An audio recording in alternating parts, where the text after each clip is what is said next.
Saludos cordiales, les habla Luis Lam, participante de la especialización de Derechos Humanos de la Universidad Nacional Abierta. Y en esta oportunidad hablaremos un poco lo que es el acoso escolar, el bullying escolar y la violencia que se manifiesta a través de ella. Cuando hablamos de acoso de bullying, es esa manifestación de violencia en donde el agresor intenta lesionar o incluso ocasionar la muerte de la víctima.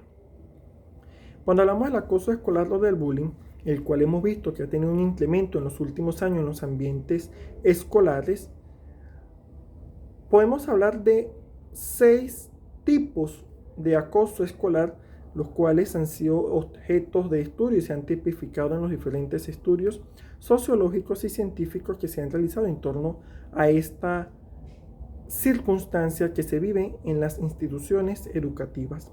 Tenemos lo que es el acoso verbal, físico, psicológico, cibernético, sexual y social.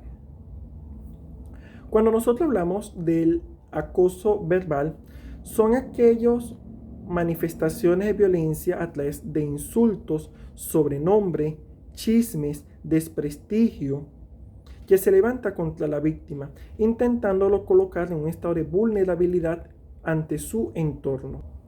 Cuando hablamos del acoso físico, son aquellas manifestaciones de violencia a través de los empujones, de los golpes, de palizas, donde un agresor o varios agresores atacan a la víctima, ocasionando lesiones incluso graves o hasta la muerte a la persona que está siendo víctima de esta violencia, de este bullying.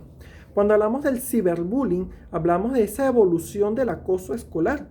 Es decir, ya no es solamente verbal o física, sino que ahora se va a manifestar a través de las redes sociales, donde el agresor va a difamar a la víctima en las distintas plataformas que ha surgido con el pasar del tiempo.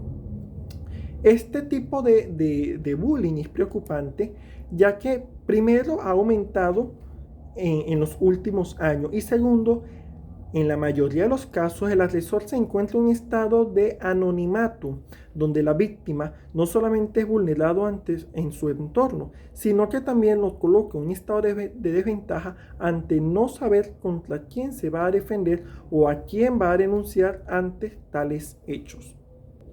Cuando hablamos del acoso psicológico o emocional, son esos chantajes, persecuciones que se manifiestan contra la víctima. Incluso puede ocasionarse un acoso psicológico a través de miradas o expresiones corporales, donde la víctima ya es condicionada a sentirse inferior al victimario.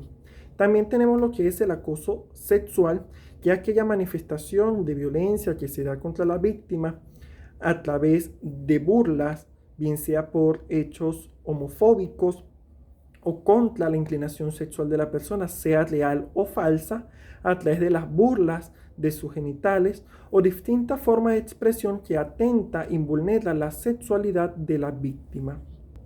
Ahora bien, por último nos queda lo que es el acoso social o la exclusión social. ¿En qué consiste este tipo de acoso? En este tipo de acoso el victimario busca aislar completamente a la víctima de su entorno social.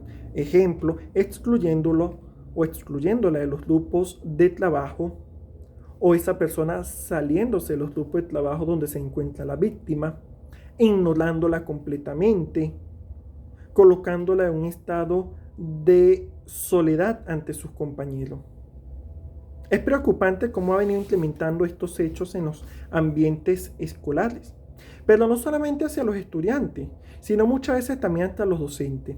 También los docentes sufren de violencia y de acoso escolar en las instituciones.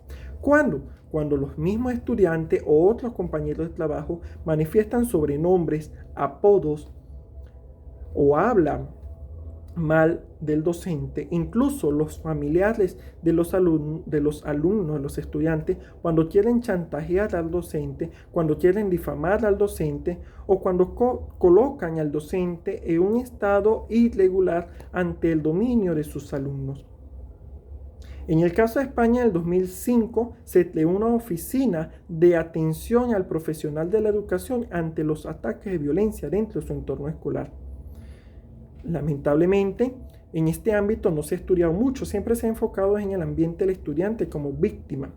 Pero es necesario, ¿verdad?, que se fomente una educación de paz y de valores dentro de las instituciones públicas, donde la violencia, bien sea hacia los estudiantes, hacia los docentes o ante cualquier personal de la institución, se vaya de una u otra manera disminuyendo, donde se crea un ambiente de paz, de concordia y de conciliación, donde el ciudadano vaya creciendo en valores para así ir construyendo una sociedad justa y fraterna, que es pues el fin que tiene los derechos humanos, crear un ambiente justo de pleno desarrollo para el ser humano y donde se respete los valores de vida, de dignidad y de integridad. Gracias por su atención.